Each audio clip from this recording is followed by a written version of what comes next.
Why do people resist change? The answer to that problem can help propel you into the life you were designed to live.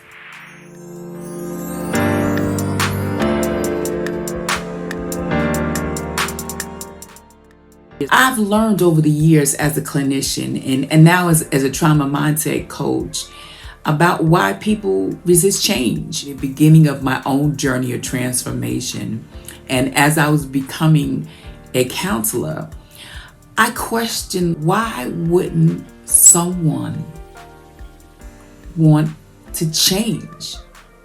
Why wouldn't they want to change from an old way of life that they clearly know that's not working for them into the possibility of a brand new life? A life based on their purpose, on their happiness, or whatever you want to call it, but into this life that they know they should be living. What is it that caused people to resist change? I can tell you this, I found a lot of those answers within myself. I found a lot of those answers when I had to remind myself that that was me. That there has been moments in my younger years, in my adulthood, and now that I'm older, I question, like, why am I not at that place I want to be? Now, it wasn't because I didn't have the know-how. And even if I didn't have the know-how, I was resourceful enough to know that I can go to someone and I can learn. I can find someone to teach me, and because I operated that way in my career. If I wanted to find something out, I would search for the one who I knew held the answer. And I would ask him, can you show me how? So I knew enough to do that. I already had the experience in my life and in my memory that I was intelligent and that I was resourceful. So why wasn't I living the life that I knew I could live? And I'm asking you the same question. Why aren't you living the life that you know that you should be living? And the answer is because of the trauma that we experience. You see, the trauma that we experience, particularly if you experience it as a child, holds a lot of weight. And it has a tendency to override your intelligence. It overrides your dreams. It overrides the vision you have for your life. And that's because if you experience trauma, you developed a message from out of that trauma. Like, for an example, in my own life, the trauma of not being raised by my father, it gave me the message that I wasn't important. My father not being there and not being available to me gave me a message that I wasn't lovable and I wasn't valuable and I wasn't wanted. And then having that same feeling from my mother, who was distracted by her own things that she had going on. Those two messages from the two people that were supposed to pour into me that I was valuable and I was loved wasn't available to do that. So as a result, I created this message and this story that I told myself growing up. The reason must be is that something's wrong with me. See, as children, we look at our parents and we say to ourselves, well, it can't be their fault because their mom, their dad, they're grown-ups, they know. So it must be us. At least that's what I did. And I'm sure that a lot of you may have done the same thing if you experienced trauma of growing up as a daddyless daughter, or even the trauma of domestic violence, even the trauma of, going through the lifestyle of substance users, even the trauma of childhood and adult sexual assault.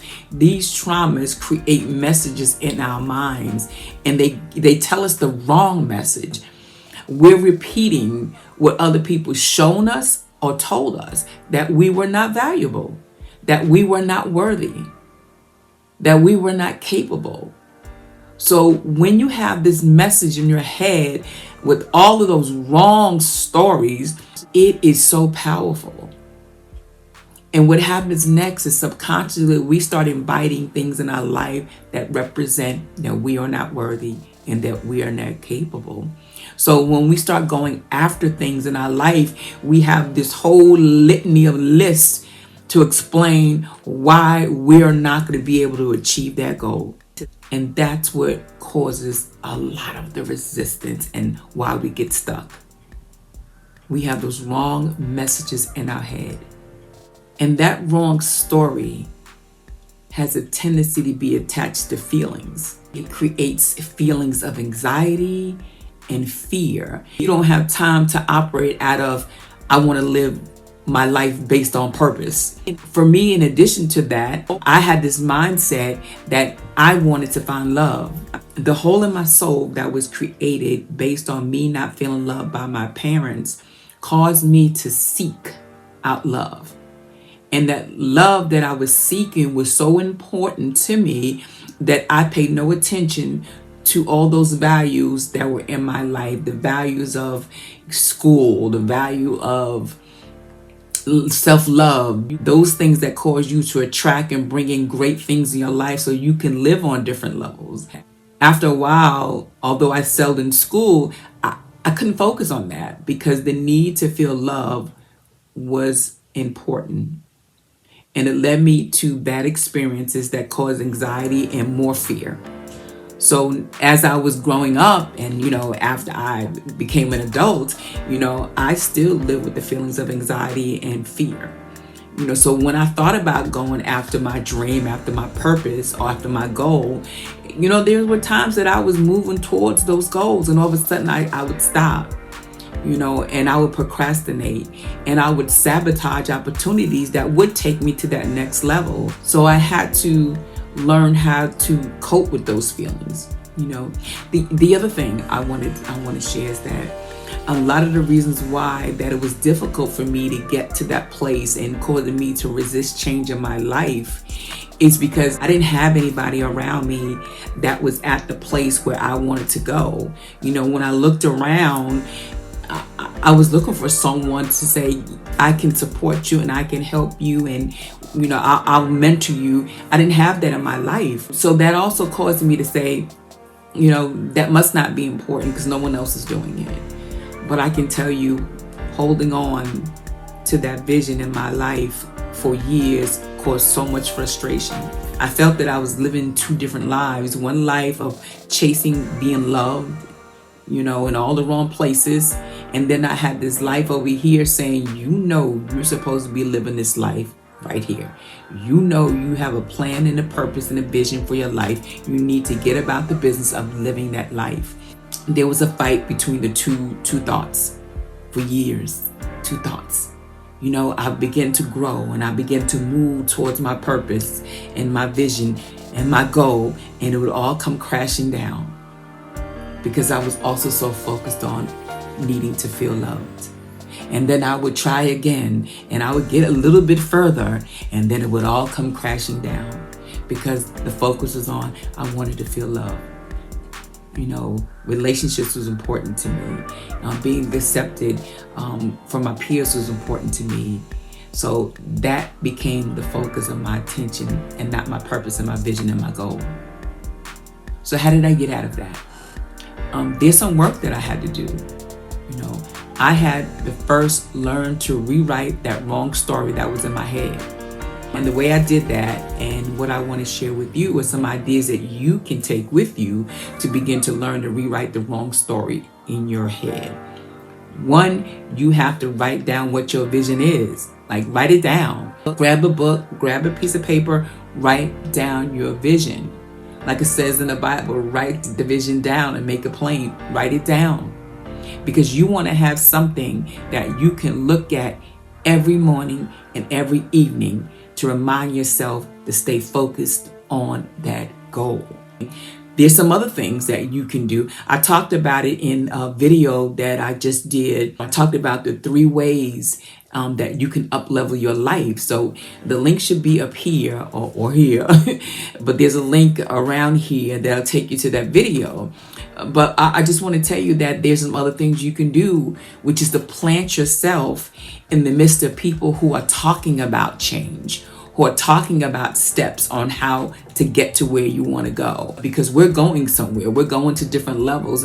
And I do that myself when I meet with my coach and my accountability partners. So those are also the things that I talked about in the last video that you can utilize to rewrite the wrong story, because you need to be around people to tell you that you can do it. Not only should you be around people that can tell you that you can do it and remind you of that, it's important to be around people who are already done it, so you can look at their lives and say, okay, that's an example that is positive.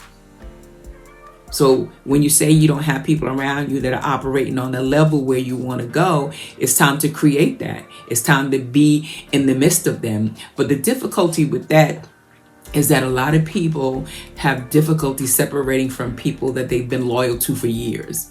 And just because they're their friends or they grew up with them and they feel loyal to that, even though that the relationship that they have with them is not supporting them where they want to go, because the conversation a lot of times is that people are really not talking about going to the next level, or either they're reminding you how you can't do that and you're not capable, or even if they're not doing that and they genuinely care about you, there's no conversation about going to the next level.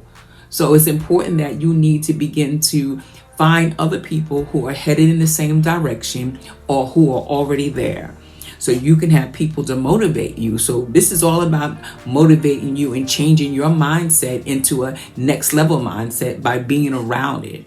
And again, like I was mentioning, you can be around it in many different ways. So check out the video where I share the couple of ways that you can put yourself around next level thinkers. The other thing is that learning how to cope with the feelings. If you're someone that experienced trauma, you know that you have high anxiety at times. There are things that can cause us to feel this high level of anxiety. It can be triggered from many situations. But when we're talking about going to the next level, that in itself, no matter how positive that step is, it's going to create anxiety because you're stepping out of your normal. You're doing something different. You're stepping out of your comfort zone, and it's going to create anxiety. And when that happens, even though you're making positive changes, it'll trigger and it'll tell you that you can't. It'll remind you of those messages you heard years ago. You can't. You're not able. You're not qualified. So it's important that you begin to find ways to cope with that anxiety so it will not trigger those thoughts. And there's many techniques. I just recently watched this show yesterday, matter of fact, and it was a doctor who talked about breathing and how it helps people with anxiety. I'm going to talk about that one day in the video. And he said as a result of doing this type of deep breathing exercise, it changes the way your system works.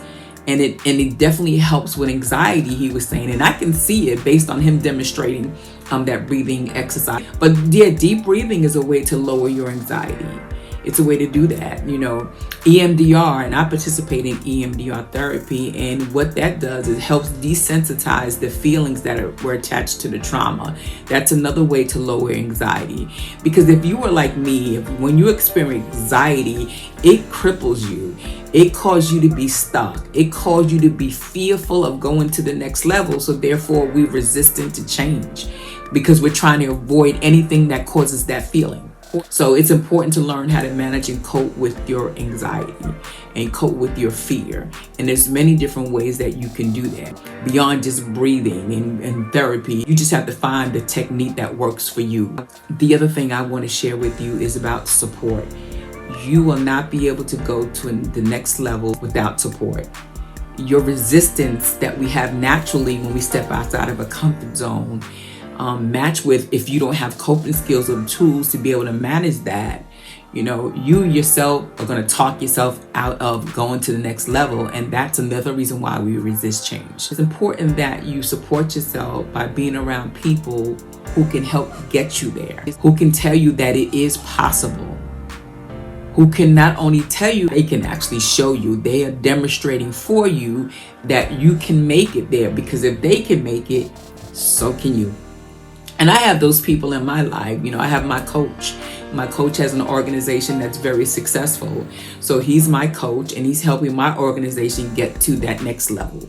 He's supporting me with all those different pieces and helping me, organize my team, and he's helping me organize my mindset. So those are the different things that I do, which includes my coach. I also have an accountability partner. I talked about that in the other video. I have an accountability partner because I have to report at the end of the week, did I achieve that goal? And if I didn't achieve that goal, what do I need to do to make sure I achieve it the following week? There's so many things that you can do. What I began to learn early on in my career as a counselor, when we talk about transformation, when we're talking about breaking through to new levels, when we talk about breaking through our resistance, the first thing that we have to understand is that we can't take ourselves to that level by ourselves. We cannot do it alone. And there's sometimes people who say, well, I'll figure that out. I'm going to figure out a way to get there on my own. I'll read a book. I'll do this. And you can do those things. But if you don't have something set up with somebody else involved that knows better than you, even if you read the book, even if you do certain things, you have a tendency to fall back into old ways. You have a tendency to fall back into your comfort zone because of what I mentioned, your anxiety, your fear, the wrong messages in your head. And they can override your best thinking and cause you to be stuck and resistant to change because we're running from that feeling of anxiety and fear that change causes. I'm here to share with you it's possible to change your life through the She's Taking a Life Back organization. That's something that we do. We help women who experience trauma, who are over 40, help them rewrite the wrong story of their life. So with that, I will see you on the next video. This is Natalie, trauma mindset coach and CEO and founder of the She's Taking a Life Back organization. Because the information is good, subscribe and hit the notification bell. Really, really important to hit that bell because this will tell you every time that I upload a video. So see you on the next video.